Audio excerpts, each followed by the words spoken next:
Thank you, Todd. Well, we love our home here in Western New York as much as you do, but we also hear about the frustrations you have with New York State. So we're launching a new series, New York State Uncovered, to dig into the issues that matter most to you and your family. Tonight, we're looking at Niagara Falls. It already has a big natural attraction, of course, but extending the stay of visitors looking for other things to do has been a challenge. And that's why some are wondering when an ambitious and expensive development project announced a few years ago will get done. Tonight, News 4's Luke Moretti is asking about the proposed Wonder Falls Resort.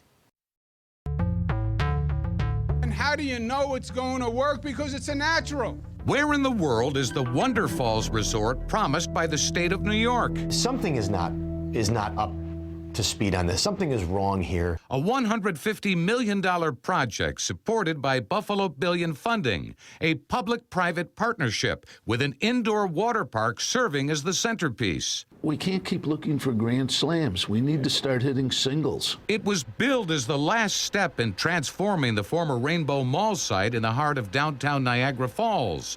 In addition to the water park, the resort would feature 300 guest rooms, a 14-floor hotel tower with rooftop dining and a spa, according to a write-up on the state's Buffalo Billion website.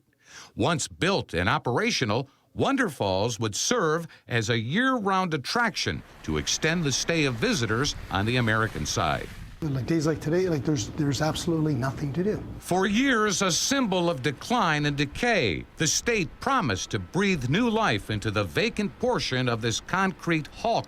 We're going to take that Rainbow Mall that has been a liability, and Uniland and a public-private sector partnership is going to make it a great tourism destination. That was August 2014. Now, 3.5 years later, the Cataract City is still waiting for the transformation. And if it's not going to happen, someone needs to say it's not going to happen.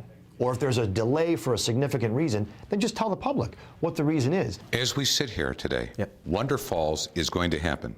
Yes. No doubt in your mind. Well, look, I believe so, yes. Christopher Shefflin is Senior Vice President of Empire State Development in Western New York. He says it's a complicated transaction and that negotiations to move the project forward are in the final stages. Between design and construction, Shefflin thinks it could be another 24 months, 2 years, before the resort opens. And that's in addition to the 3.5 years we've been waiting already, right? You know, Luke, I would just say that's correct. I'd rather get it, you know, you have two choices. You're going to get it right or you're going to get it fast. You always desire to get both of those. If I had to pick one, I'd rather get it right on something this large for both the public and the private sector, because I think it'll be worth the wait when we get there.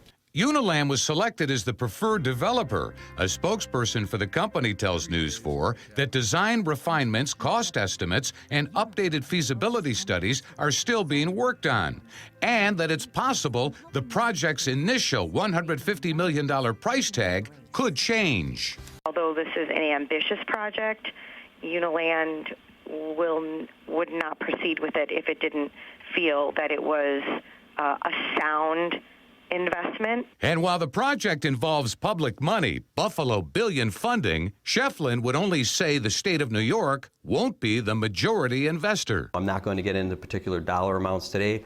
That will get full oversight and transparency to the public when we get there. We're not quite there yet, Luke, but when we get there, we're happy to put as much daylight around that as possible.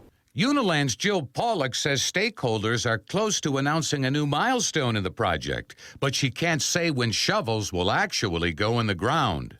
From Uniland's point of view, the project is a go. We have been working on it practically nonstop since before it was announced, because, of course, we had to put our proposal together.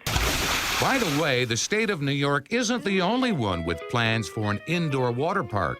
You need off-season attractions. Meet Michael DiCenzo, developer and operator of restaurants, hotels, entertainment venues, and attractions on both sides of the falls.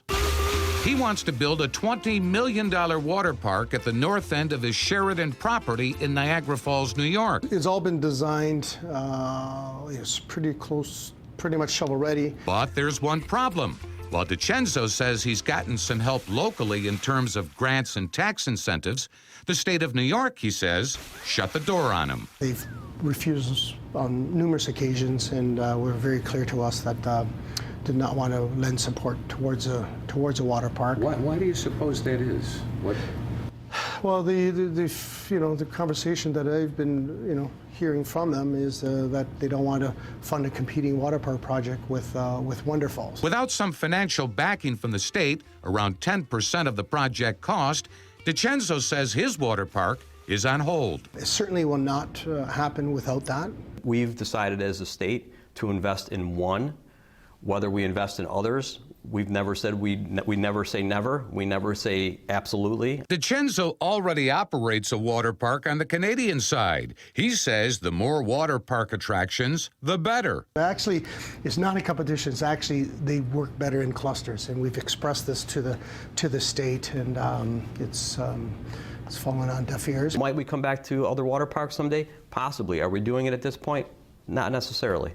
The mighty Niagara has been and will always be the preeminent attraction. But getting those park visitors to extend their stay and spend more dollars in the city is still a work in progress. Whether it's one big Wonder Falls resort or a combination of attractions big and small, the Cataract City is waiting. If you have one gigantic attraction and you don't get a number of people in it, it looks like it's a failure. So I think we need a mix of both. You have to diversify your approach. We're trying to create a great place to visit, a great place to live, a great place for the region to celebrate, and that's all kinds of things. So that's wine bars and hotels and large-scale attractions. It's never one thing. It's always how things fit together. Now, state development officials say there's been an enormous amount of hotel investment in Niagara Falls already, more than $200 million worth that doesn't include the Wonder Falls project. We should point out that developer Michael DiCenzo has gotten money from the state for some of his other properties, but his water park plan, he says, is going nowhere without some state assistance. As for Wonder Falls, state officials say they're close to a final agreement with the developer. We'll keep you posted. Luke Moretti, News 4.